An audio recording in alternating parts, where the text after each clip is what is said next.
After walking around the resort for a little bit, we headed out for our very first game drive at Pilanesberg National Park. This was my first time ever doing a game drive, so I didn't really know what to expect, but it completely exceeded my expectations.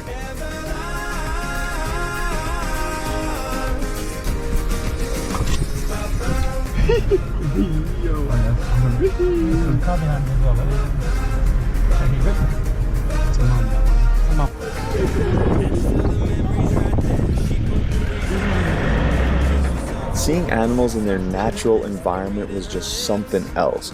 We saw impala, elephants, giraffes, zebras, you name it.